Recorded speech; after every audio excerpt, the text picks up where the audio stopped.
All right, today we're with Pittsburgh royalty, Marjorie Prusia, owner of Page's Dairy Mart. Hello, guys. Thanks for having me. No, thanks for being on. Course, For sure. Yeah, thank you so much for coming. Yeah. So, just to get into Page's for those watching who don't know, what exactly is Page's Dairy Mart? So my great-grandfather started it in 1951. He passed it to my grandfather, then my grandfather passed it to my dad, and then my husband and I bought it from my parents in 2020. It's just a little local ice cream shop located in the south side of Pittsburgh. We've been on that same corner. My family's owned that property for over 100 years, so we've been in that area for a long time. Don't let her be too humble. I was just telling her before the show that I've never seen an ice cream place with that much of a line every single time. So. Yeah, it's nonstop. So the store might be little, but the crowd's not little at all. Yeah, it's just, they keep coming. They never stop. Yeah, exactly. You guys are famous for the line. Not that it doesn't move fast, of course. Yeah, the line is probably one of the first things people mention about it, but, they also mention it moves quickly, which is a good thing, but... Yeah, I think people look at it as an event. They know they're going to wait in line, so they prepare. They bring their, if they have kids, their strollers and all that. So. Yeah, it's a party of Pages. Yeah, and then we put speakers outside. Probably when did we do that? I think 2021. We put outside playing? music. Yeah, that's so smart. Okay. make it more of like a, give it a lively vibe and sure. stuff. So you said you bought it in 2020. So was that like towards the end of COVID or? We bought it 3 weeks before COVID hit. Okay. And that was probably the craziest, most difficult time. But, we got through that, or like we can get through anything. Were you open at that time? So we bought the business on March 3rd, 2020. We opened, I want to say, the 8th, and then had to close 3 weeks later. I was going to say that had to be right when everything shut down. Yeah, because, they made it seem like everybody's going to die. We're like, we can't have these lines and people, crowded in the area. So we're like, we got to shut down. And then we went to online and curbside only for about 3 weeks until, they did the phases. I don't know if you remember that. It was like there's on, off, red, on, off. yellow. Yeah. So once we got to the other phase, we went back to just like our regular style. Yeah, I'm sure that was kind of a nuts experience to be thrown into. Yeah. Like, I swear I had PTSD from it. It was. Yeah. Did you have the X's on the ground? Yeah. With like the 6 feet? Not that people really paid attention to them, but... we did our best. They're there. Yeah. So you said your grandfather started it, so you're third generation? Fourth generation. Yeah, fourth generation. Okay. So tell me a little bit about him and how he got started. So I guess that he was down in Florida and soft serve was up and coming, and so he wanted to take that concept to Pittsburgh. So he built this small building that actually ended up exploding in 1954. I think. So they closed down for a couple years to rebuild, and then when they rebuilt, we reopened, and then he passed it to my grandfather, and he ran it for I'm not sure how many years, and then eventually passed it to my dad. So it was all in that same corner? Yep. Mm-hmm. Oh, wow. Yes. Yeah, I was reading it originally opened up as a gas station. Is that correct? Yeah, so there was a gas. So like I said before, we've owned that property for over 100 years, so it started off as a gas station, and then eventually, they built the ice cream shop. Smart move. Yeah. Yeah. Yeah. Do you know how they transitioned from the gas station to the ice cream? Like what sparked it? I think that trip to Florida kind of was like, oh, we need to do something new. Gas stations are everywhere, so they wanted, to, I think. Fell in love with ice cream. Yeah, fell in love with ice cream. I would think that that's more exciting than gas. Yeah. You might not, I don't know the money, situation, but it'd be more exciting to say, ice cream, exactly. for sure. Yeah. So what's your favorite part about owning the ice cream business? I think the people, you get to meet a lot of people that you wouldn't, otherwise in the industry. You get tons of different people that come through, a lot of different cultures, So I like that part, and, my team, my employees, they're the best part and the worst part at times. I'm sure, you manage a business, you can kind of relate. Depends on the day, right? Yeah. When you find good people, you got to make sure you appreciate them and make sure that you keep them around. So sure. Are they around, do you have a lot of full-timers, or are they more like seasonal stuff? I probably have, there's probably 3 of us that are technically full-time. Me, my 2 managers, and my husband does, the back-end stuff and helps with the machines and all that. So there's really only 4 of us that run the whole place. Oh, wow. Yeah. So how many flavors of ice cream do you guys currently have? Probably, we can make probably close to 30. Oh, wow. Yeah. So I kind of make up new flavors as we go. Whatever comes to mind. What's the most recent one you made up? Probably the chocolate covered strawberry. Okay. And then I did name a sundae after myself, the large Marge. And it sells pretty well, believe it or not. It's vanilla ice cream, strawberries, chocolate chips, and hot fudge, and then brownies and cookies. Okay. I mean, sounds pretty good. Yeah. So. Do people get pretty excited every time you launch a new flavor? Yeah, for the most part. You can kind of tell which ones are going to be hit or miss. And then if it doesn't do well, we won't bring it back, or we do a lot of limited time flavors during the season. Keep people excited, keep them coming back because there's something new. Have you had any flavors that you thought were going to perform extremely well and then they just flopped and you were like, what is going on here? None that come to. I'm trying to think. We had a banana bread Arctic roll, which I loved it. It was so good, but it just kind of fell off, No one really shared the opinion, huh? Nah. It was good, though. Maybe we'll try again. Yeah, I mean, it seems more like a fall thing, huh? You think? Banana bread's fall? I mean, I don't know. You feel like you don't really bake bread in the summer, maybe. I don't know. Yeah, maybe do a... You need to add some cinnamon to that. Mm-hmm. We're doing our fall stuff now, which, really brings in the people. Even though it gets a little colder in the fall, we launch that, and it's just, keeps them coming. We do a lot of pumpkin roll stuff. When's, your last day of the season? October 17th. Oh, coming up. Yep. Okay. 15 days? Last chance to get it. Get some ice cream. We start to run everything out this time of year, too, so we're not stuck with, a lot at the end. Inventory, sure. Yeah. Makes sense. Do you notice, obviously there's a pickup in the summer. I'm assuming those are your busiest months, but where does it, sustain in the fall as well? Because I know people probably like ice cream year-round, and there's probably more exciting flavors, especially with the pumpkin craze. Yeah.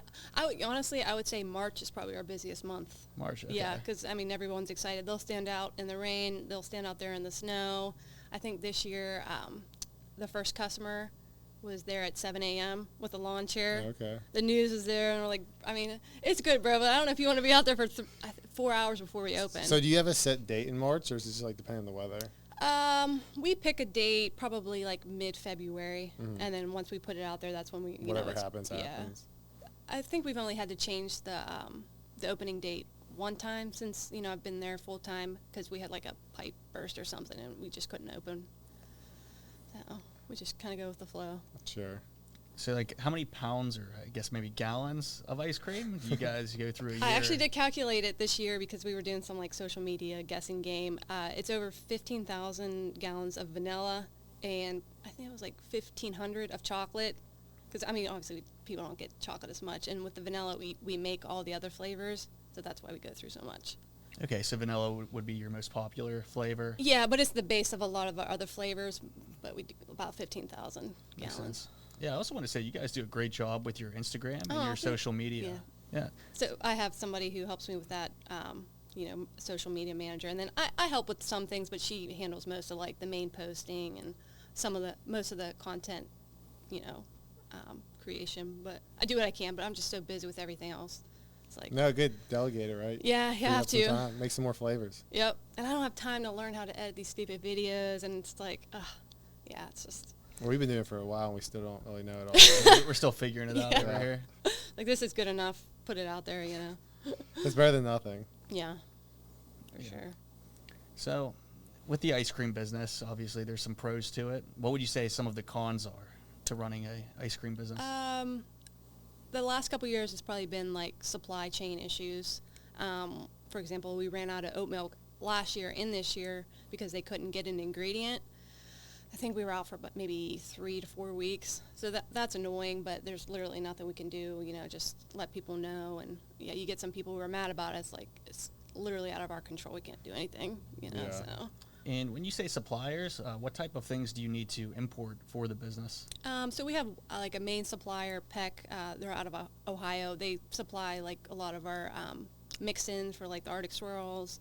A lot of we use U.S. foods for our meat. So we have sandwiches and stuff too. I don't know if we have some hot food. Okay, I did not know that. Yeah, our hoagies are really good. You gotta try it. Okay. Yeah. Oh, and these guys have never been to true, my yeah. business. So, yeah, we were kind of talking about that line moving fast. I don't know that for a fact, so we're not going to just say it's no, I'm putting you on blast because I don't care. So, I hear it's very good though. Okay. And we're going to end up trying it. Yeah. We are going to end up trying it. Yeah. If you come the last day, it's going to be vanilla. I was going That's to all you say, we got. only have, 2 weeks left, Yeah. so make a trip out there. Mm-hmm. Maybe after you guys can go after this. Yeah. What time you guys close? 10 o'clock. I don't know. Maybe tomorrow. Nah, you can get a night. We might. So you also mentioned the oat milk flavor. So I was talking to my sister Riley. She was super excited about that because she's dairy free. Oh, yeah. How's that been selling for you? Really well. I mean, we don't sell like a ton of. We probably sell maybe between like, I'd say 6 and 8 gallons a day, which doesn't sound like a lot, but I mean, considering it's not, dairy, and we have a lot of people who come to us just for that. What's like a cone? Like, how much is like a cone? It's like Of dairy free? no, I guess like not the price, but like you said, like a gallon. But like a gallon's like a big thing. So Yeah. like, what's like a scoop or like I don't know. Like, how many scoops per gallon? Well, it's all soft serve, so it's coming out of a Sure. machine. I'd say a small cone's probably like 6 ounces, Okay. so you can do the math. What's that, like 30? Nah, probably less than 30. 27. That's my yeah, guess. that's a good guess. Sounds about right. Mm-hmm. And you do multiple flavors with the oat milk as Yeah, well? so we hand mix all of our soft serve flavors, and we can do that with the dairy free as well. Some of them, like we have a like a Butterfinger soft serve that we can make with it, but it's not going to be fully dairy free because there's a little bit of the dairy in the Butterfinger. But if there's like vegans or whatever, we do list the flavors that cannot be made vegan. But yeah, we have over probably like 30 flavors you can probably get in the oat milk. Wow. Mm-hmm. So growing up in this business, did you always know that you were going to take it over one day, or was this just kind of a recent idea? No. So I went to nursing school, so I'm actually a registered nurse. So what kind of happened was my brother was working with my dad. I think he maybe came on in 2017, and it just wasn't a good match. They didn't work well together. So my brother went back to the Carpenters Union, and then my dad asked me to come on full time because he's getting older, and it's a different pace, and it's a lot for one person to do. So he asked me to come on full time. So I left my nursing job, and then came on, worked for my dad for 2 years full time, and then my parents ended up getting a divorce, and part of that divorce settlement was to sell the business, and so that's when my husband and I purchased it.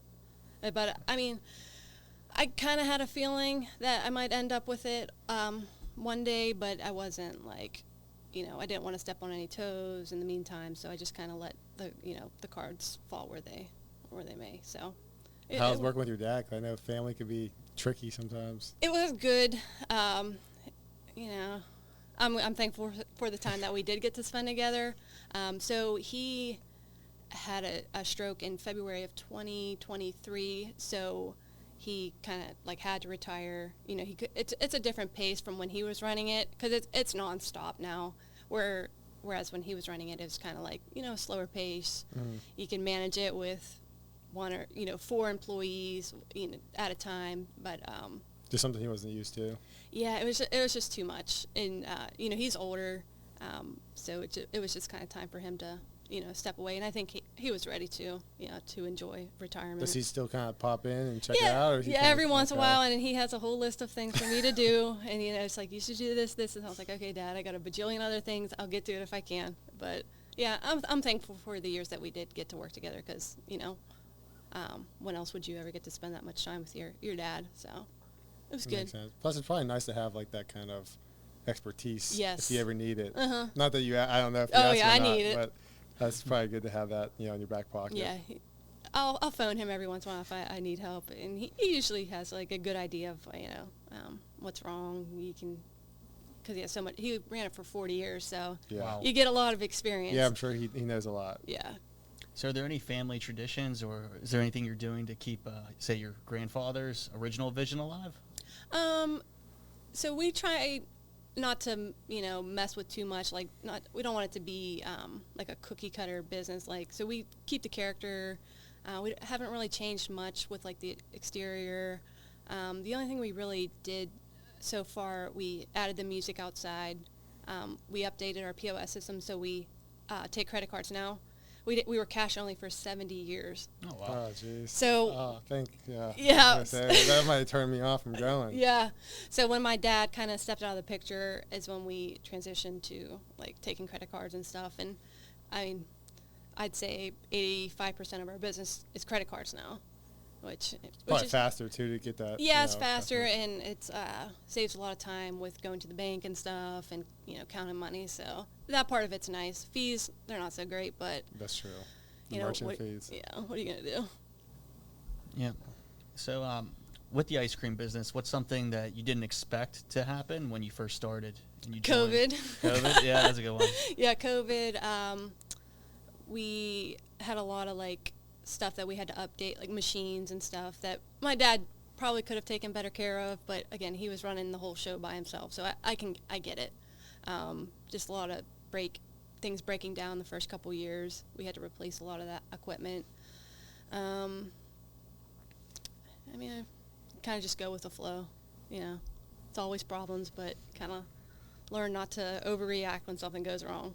Exactly. That's Yeah. business a lot of the time. Yeah. There's always something that's going to Always pop up. something. And you never know what it's going to be. Never It's always the small things too. The things you wouldn't think you to do. They're the most annoying. It's like, why is this not working now? I think it might have been our first day of our first season of owning. I don't know if it was COVID or the year after. Anyways, our machine was overheating, so like no ice cream's coming out, and we have a line up to The bridge. Or yeah, whatever up it to is. the bridge. Sure. Like people are waiting. And it's like and thankfully my husband remembered to how to switch it over to the water cooling. So that was stressful. That was like ugh. Is that like your main kind of focus in the off season, like maintenance and stuff, or what? Like during, We'll do like projects. I think probably 2 years we upgraded our grill area, so we put a big grill, new ovens, new freezers, new coolers. So that was a big project over the off season, and that was like kind of right after COVID, so everything was slowed down. So we didn't get our freezers and stuff until maybe a couple of days before we were supposed to open. So that was stressful. They're kind of rushing to put them Yeah, in. you guys are bringing up all this stuff that I forgot about. Hey, that's what we're here for. Trip Yeah. down memory lane. Yeah. What's the big project this off season? We're thinking about putting a pickup window in. That's really the only thing I can think of to speed things up, because we do have a line most of the time. So trying to make it smoother. moving, Yeah, sure. because it's the same window that we ring people up and hand out the ice cream, so it gets congested a lot of the time. So we're trying to. I mean, you might want to take a trip to like Chick-fil-A and just see how they. Yeah, handle their well, that's stuff. what my brother he came in and he was like, "Oh, you guys could do this, and this to speed things up." And I was like, "Yeah, we could, but I think it takes away, from the experience, because we don't want to be too corporate. Or we don't want to be too, because I feel like you go so many places and it's just so, you don't really get that interaction with people anymore. That's true. Good point. But I could be wrong. Who knows? What would you say the Page's experience is, if you were to sum it up? I would say it's probably a little chaos, fun. What I hope it is, I hope it brings people back to like their childhood, because I would hope we're not like many other ice cream shops. Like I don't know where you can go that you experience what you do at our place. Yeah, screw Millie's. Yeah, Yeah, we don't bring that name up here. That's a cuss. One of my employees just named her baby Millie. I said, "What is this about?" I've never seen a big line of Millie's. That's all I got to say. And everyone all hypes it up, and I don't get it. Yeah, So. I won't go there. You need to start like a beef with them. And No. We did win the best of the Berg for ice. What the best? The Pittsburgh papers, the best. Sure. Yeah. Okay. So there's that. So you're number one. Number one. Mm-hmm. Yeah. So with the actual quality of the ice cream, did you guys keep the original recipe from when your grandfather started it, or has there been some improvements from Definitely generation some to generation? improvements. I believe he used Schneider's dairy for a while, and then my dad switched to Turner's. Probably third. Well, he said it was right before I was born, so I'm 32. So, over 30 years ago, we switched to Turner's, and they make our mix for us and stuff. So, and I think the reason why it's so good is because you're getting the mix like within minutes that it's been in the machine, because we're so high volume, so it's not sitting in there for hours and hours. It's kind of always fresh. It's always fresh, and then it's good. I think that has a lot to do with it. I could be wrong again. I don't know. Yeah, gotcha. Just So my opinion. high quality ice cream, very fresh. So Yeah. what else separates you from, say, big company like Dairy Queen? That's another cuss word. Well, first, I haven't mentioned Baskin Robbins. so Dairy Queen, actually, they use a reduced fat mix, so it's low-key watery, so you're not getting that creaminess. So I think that's one thing that separates us from them. And we use a lot of local products. So we work. Have you guys ever heard of Nancy B Bakery? I've heard of it, but I don't really know much about it. You're missing out. You're a fraud. No, They want us to do, like, I don't know. they won Best Chocolate Chip Cookie in Pittsburgh a few years ago. But so we work with local bakeries. So we have a cookie sundae that we use their cookies. Oh, nice. We warm them up, put them over vanilla ice cream, hot fudge. And that's probably one of our best sellers for sure. So I think the quality, because you're not, getting shipments from, big companies. It's fresh. We pick them up 3 or 4 times a week. So I think that has a lot to do with it. They're not just sitting there for weeks on end. Gotcha. So strategic partnerships with other popular spots in Pittsburgh and really just keeping it a Pittsburgh business. Yeah, for sure. And you guys have one location, right? Yeah. We're trying, we're in the works, the very beginning stages of looking for property to open another location, but nothing's really come up to where I feel like it would be a Where would be like the ideal location? Unless it's top secret. No, should it be top secret? Maybe, I don't know. I would say Bridgeville, right off. Is it 79? Where there's that. Maybe, Yeah. I mean, I don't know. It's like Lawrenceville area, isn't it, Bridgeville? No, it's near. What's out there? There's like a children's hospital. Is it 79? Like UPMC Children's? Yeah. Yeah, that's Lawrenceville. It's close. Maybe to it's it. a branch or something. Okay. But yeah, Bridgeville I feel like would be good. South Hill's near the mall. I feel like it would be good. It has to be a good location because I feel like that's key, obviously. What's the hardest part of opening up a second location that you've encountered from trying to expand the business? Well, waiting for the right property for sure. We haven't had anything that was seriously considered. I mean, I look and stuff, but once we actually get to step one with the property, I feel like we'll encounter more hurdles and stuff. But we're at the very beginning stages, so we'll see. Yeah. So if anything comes up, you see anything. I mean, George is in some real estate now, so I don't know. You have to talk to him. Okay. Keep an eye out for you. Mm-hmm. So, how did Page's become so iconic in Pittsburgh? I mean, we've been there for 73 years, so I think 73 years. Wow. So I think our history with the community and our quality product and just building that trust with the community, I think has passed generation to generation. So, and people love their ice cream. Yeah, ice cream. And Pittsburghers are loyal. If they like something. That is true. I mean, I don't even know what Aquashore Stadium is. I'm behind. Yeah, what is that? That is crap. That is true. What's that garbage, right? Yeah. I saw something when it first got changed. Like the best investment is just invest in like the naming rights in Pittsburgh, because once you lose your naming rights, everyone's just gonna call it the same name, but they're gonna change like Aquashore. No one's gonna call it that. No. It's Heinz Field. So like it sounds they're so loyal. So. Yeah. Mm-hmm. And do you guys do any marketing right now, or is it mostly just word of mouth and then having the already exposure from being in the area for so long? I think social media has brought us in a lot of the younger generation, because that's where they are. That's where they're getting their their news, so we're in their face a lot on social media, which we try to be. So we get a lot of local college students that come in. They bring their friends. I would say social media is bringing in more and more people. But that's just like organic posts. That's not like paid advertising or anything. I think we maybe have 2 or 3 sponsored posts a year, so it's all very low, sure. We did have a video that went really viral. I think in May it had 35 million views. Wow. So we got 25,000 people off of that organically. We didn't put any money behind that. So yeah, that's amazing. What was the video? it was just ice cream nachos. Ice cream. Yeah. Okay. So in the ice cream industry, people will share ideas and stuff, and that was the upcoming idea, for this year.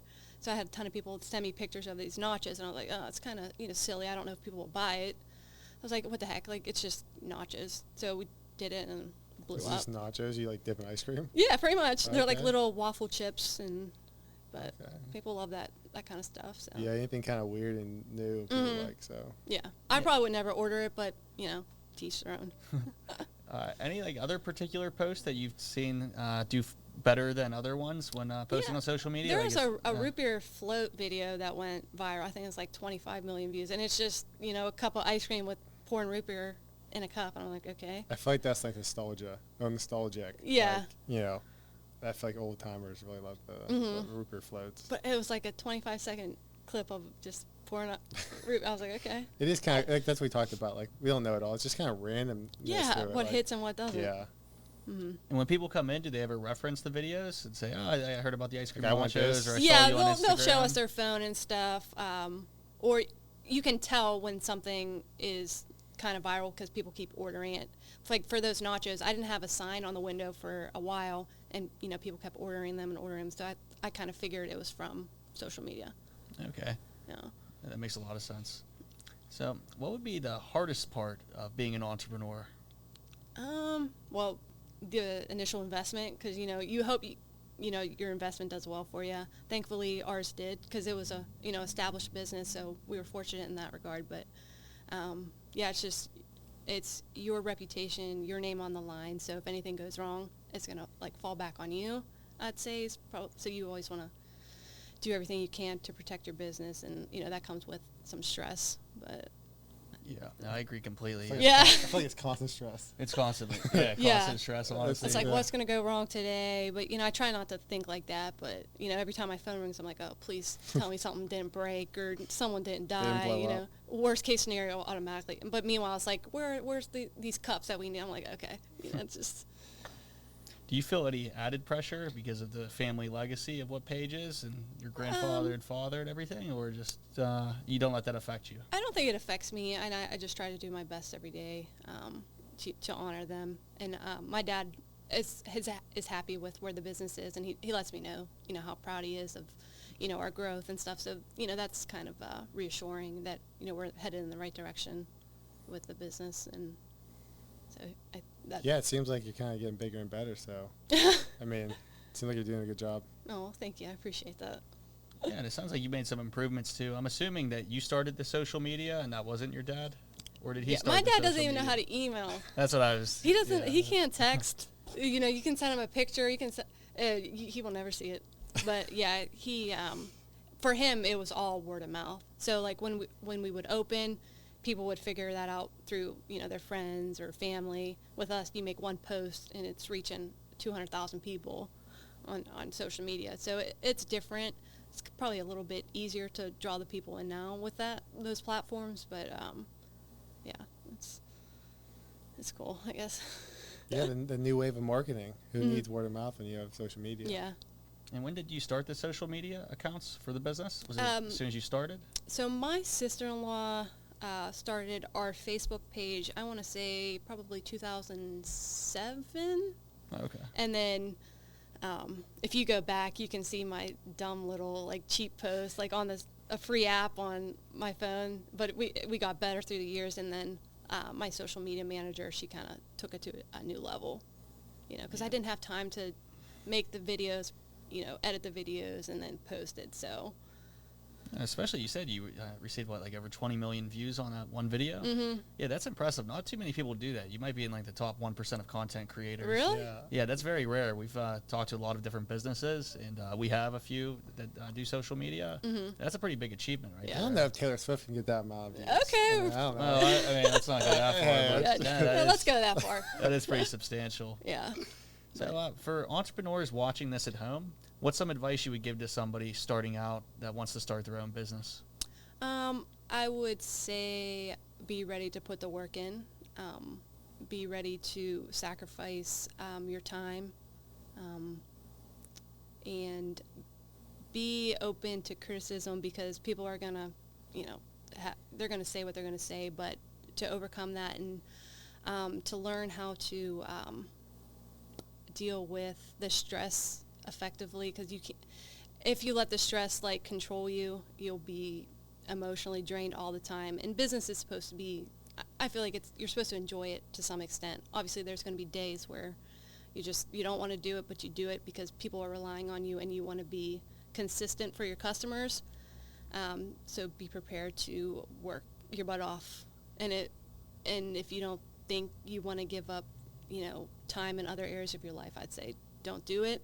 But, if you're willing to work towards, the goal that you have in mind, then go for it. But yeah, I think prepared. that stress is a big part of it, but like managing it correctly is also huge. Like you can only control so much, right? Yep. So worry about something that you can't control. What's the point of it? Yeah. Plus, you can always stress eat some ice cream. I don't have time to eat ice cream. I can't tell you how many people were like, I can't believe you're not 400 pounds. I'm like, I love ice cream, and it's, I'll get into it, but self-control, I guess. But there's not a lot of time to eat while you're there. I always want it when I'm at home, sitting on the couch. I feel like when you get in your car to leave or whatever, like that's when you should just like get a little treat. Something. But I do love ice cream, for sure. I know I just asked you about advice to entrepreneurs in general, but if someone were to say wanted to start an ice cream business themselves, let's say they're not in Pittsburgh, so they're not competing or anything. Yeah. But what advice would you give to them? Like, what's the most important parts of owning and starting a successful ice cream business? I would say that they should find an ice cream shop that they can go to and get work at for at least a season to get that experience, because maybe it's not what they expect. And they can save themselves a lot of trouble if, they get in there like, oh, I hate this. Like, obviously, you're not going to invest money into something that you're going to hate doing. So I'd say look for opportunities to get directly involved with the industry that you're looking to get into. I had this girl that I met at a convention a few years ago who was in the process of buying a shop. And she's like, oh, can I come down for the summer or a few days in the summer to get a feel for, what it's like? And I said, of course. So she came down and, it's busy. So she's like, oh, I don't think my shop will be this busy. But if, she can see how a busy shop works, anything would probably, be more manageable for her. So I think hopefully that helps Just her kind out. of testing the waters to make sure it's something you actually want to do. Yeah, for sure. What's something that somebody starting the ice cream business wouldn't foresee coming that could negatively impact them? That was kind of a surprise to you. I know COVID, but COVID. I'd say equipment failures. We try to have an extra of each piece of equipment because if the only thing we don't have is extra of is an oven. But if something breaks, you got to have a backup. Otherwise, you're going to lose money. Yeah. So we do have an extra ice cream machine, extra pumps and stuff like that, because you need to be prepared if something breaks. You got to get it back and running because it's going to affect your bottom line. So makes sense. And then do you recommend if someone had an ice cream shop to expand into food as well? Was that something that you started too with the hoagies and everything? My dad started that. I would say really, really think about it because the profit margins on hot food are not as great as they are in ice cream, and it takes longer. So if you have a slower employee, you're not gonna make as much money. So just think about the little things for sure if it would be worth it. Okay, speaking on the ice cream then and profit margins, is there anything in particular that you really like to sell because you guys make a little bit more on it? I always heard toppings. Yeah, I'd say our Arctic Swirls. Arctic Swirls? Yeah, it's like our version of a Blizzard. Oh, okay. Yeah, but better, of course. Better. Yeah. Don't say the Blizzard word here. Yeah, you're gonna bleep that out, right? Yeah, we'll cut it out. Yeah, Don't cut worry. it out. It's garbage. No free marketing Yeah, for exactly. that DQ, whatever. Mm-hmm. But so the Blizzards, you'd say, our big one? Arctic Swirls. Or I'm sorry. Arctic Sorry. Swirls. Arctic. Oh, I didn't mean to do geez, that. it's ruined. Yeah, he's done. Get him out of here. Yeah, we gotta get a Arctic piece. Swirls. I'd say milkshakes. Our specialty sundaes, we do sell a lot of them. They're not as high profit margin just because we use local products, and they're going to cost more, which is fine. But yeah, I'd say Arctic Swirls are probably the biggest profit margin. Okay. And what would be the most labor intensive thing to make? So what takes the employees the longest time to make when someone orders? Probably hot food. Hot food? Mm-hmm. Yeah, sometimes they take a little longer than they should, so we try to, This is the whole part of the experience. You know, you guys make them wait a little bit longer. You know, Yeah. if you give them too easy, then they'll come back and they kind of like, oh, like this isn't Yeah. made right. So you're saying make them wait as long as possible? No, you gotta find the middle ground. Okay. That's it. Yeah. Yeah. Well, our goal is to get it out as fast as possible so we can get through the line quicker. You know. So. We got music now, so. Yeah. What about on the ice cream end? Anything in particular that takes a little bit longer to make? We have some specialty Sundays that probably take a little more time, just because you have to move around the building a little bit more. We have this one Sunday. It's called a brewmasu. It's like a tiramisu kind of. So we get cold brew coffee from Big Dog Coffee. You know Big Dog? Didn't you say you would live in Southside? I did for a year. In a hole? No, just kidding. I mean, it was on Walnut Street. It was kind of in the middle. Walnut Street, isn't that Shady Side?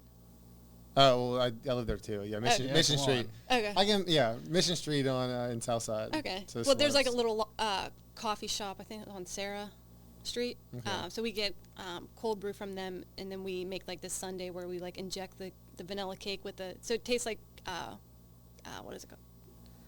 Why can't I think of it? The brewmasu tastes like tiramisu. Okay. Yeah. So that takes a little longer. It's good.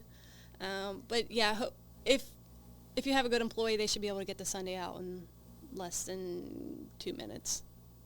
So. Do you ever like say like, hey, you have to like move a little faster? Yeah.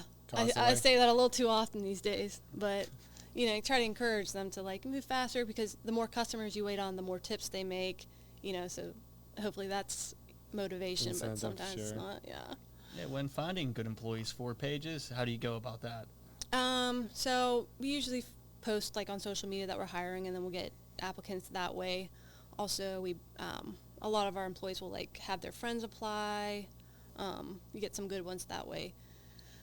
But I think, you know, it's getting harder and harder to find people, you know, that want to work and work hard. I feel like ever since COVID. Yeah, it did something. Yeah, because everyone was home and They're like, I don't want to work. getting Getting a enjoy the paycheck. check, yeah, yeah. getting the check, and yeah, now everything changed. And it does seem harder. Yeah. And this generation coming up, I don't know if they're necessarily motivated by money anymore. Oh, you can see the same generation as us, so yeah, Yeah. the snowflake. Yeah. Yeah, a Gen Z, huh? Yeah. How old were you guys when you first got your first job? First job, probably 17 maybe? 12. 12? I was 12 as well. Yeah. 17? It was late, yeah. You probably had to pay for car insurance or something. Well, yeah, I mean, I did all the house chores, and I paid for stuff and played sports, but yeah, ever since like, it was maybe 16. I don't 16. know. Where was your first job? I was a janitor at some bar. So like, At 16? yeah, I mean, it wasn't open. It was just like, you know, when it was, you know, when they were closed, I just had to go like a certain time. like, Okay. Did you so- sneak any drinks? No. I mean, I was drinking during that time, like in high school, but I wouldn't steal from the bar. Not on the Okay. job. No. the job? No, I'm professional. Yeah. That's funny. What about you? Where did you start when you were 12? At the shop. At Pages, yeah. that makes sense. Yeah. I would go down with my dad. So he would take a break from 4 to 7 every day, and then I would go back to work with him at 7 and then fill and clean stuff. And then I started waiting on customers probably when I was 14. Oh, wow. Yeah. Do you think that's what gave you such a great work ethic? I think so, yeah, for sure. I think once you, because it's all about a mindset. I feel like when you're introduced to that mindset at a young age, it's easier to adapt as you get older. In my opinion, I don't know if that's You just right. get kind of used to it. Yeah, you get Plus, used to I'm the hard sure work. you've seen like your family just like always working like, on the business. So, like I feel like that's the same thing with like your dad. You know, kind of you always see that, so you don't know anything else. Yeah, but I think it's valuable because I think it's getting more and more rare that the people have that drive. Yeah, I agree completely. So what are some red flags that you notice when bringing somebody in as a first-time employee? That you're just like, let's get them out of here. They are very reserved, and they are not really interested in like jumping in or in learning the job. They just want to stand back and watch for probably more than they should. Usually, the people who kind of jump in and are willing to ask questions, or they're like, "Hey, let me make this cone." They tend to do a little better in that environment. Yeah. And how do you retain your top employees?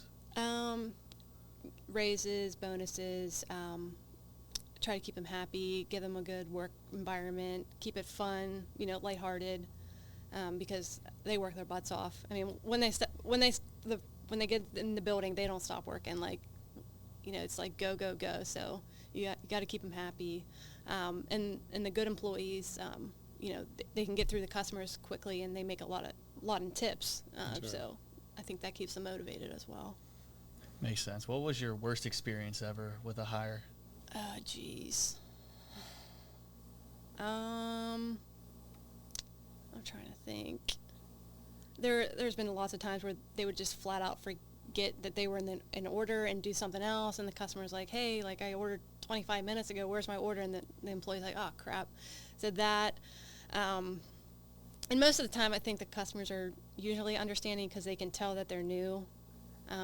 But yeah, if they're just kind of like disengaged with the whole, experience, like learning, it's usually a red flag. Have you ever had someone like just flip out and quit, or stop work because it was too busy for them or something like that? Not because it was too busy. I wasn't there. My manager was there, and the girl was one of her friends, and I think it was like hard for her the employee to see my manager as like a boss, manager, sure. as a Never boss, friend. because they were friends outside of work, and she's seen her in a different light, so it's like hard to adjust to that. Yeah, So to take orders from that. Yeah, sure. the girl had a meltdown, and she walked out.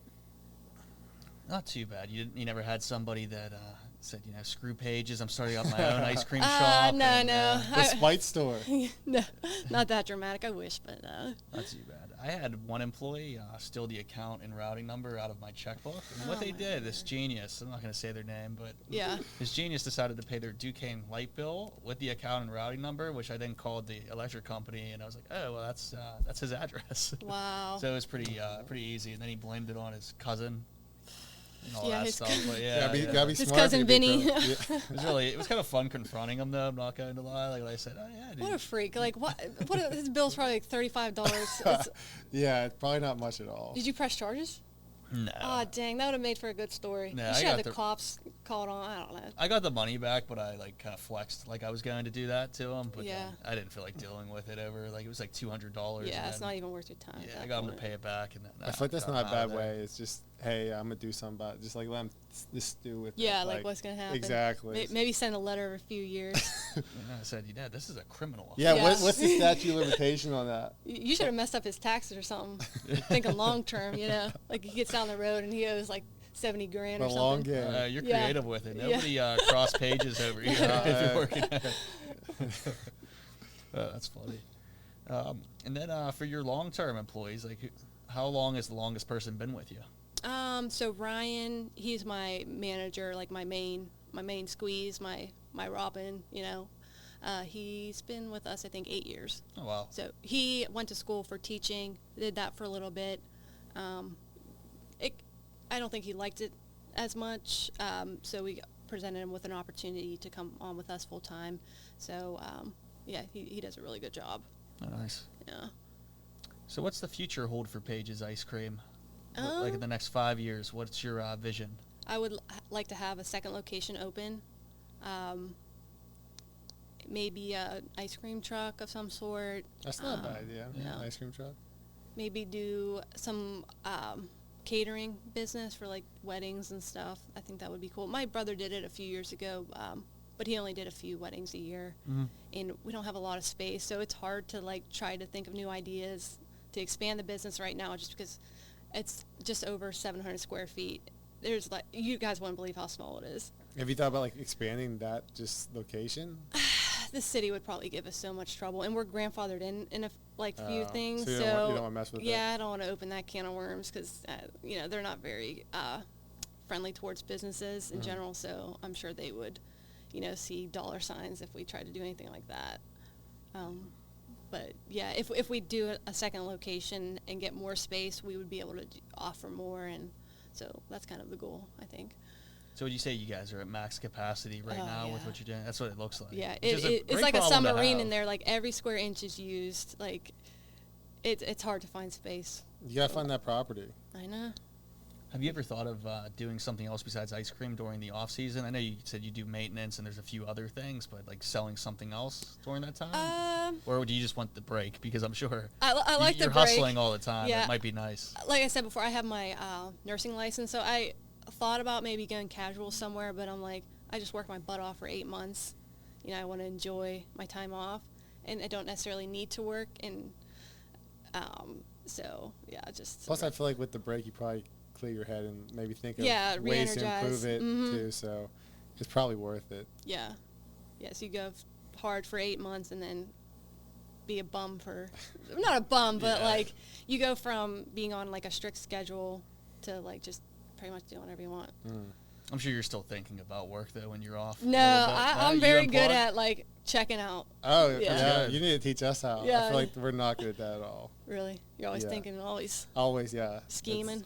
No matter where, yeah. Got to be present, right? Yeah. The work, was it work, play, separation, what do they call it? Something like that. But yeah, compartmentalized. Yeah. Yeah, not very good at that. Oh, you got to figure out a way here.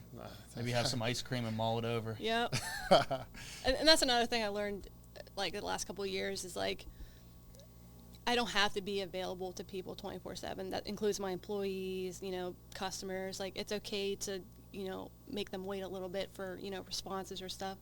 Before, I felt like I had to, you know, give them an immediate response, like deal with it right then and there. But giving your time to, you know, just chill for a second is, I think, important.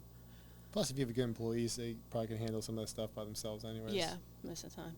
Mm-hmm. Yeah, great advice. So just for some closing thoughts, why Pages? Why should people watching this come to Pages Dairy Mart?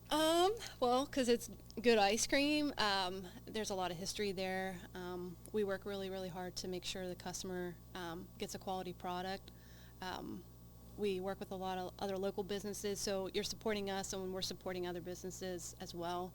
I feel like there's not another ice cream shop like us. I feel like we're really unique in a lot of our offerings, the atmosphere.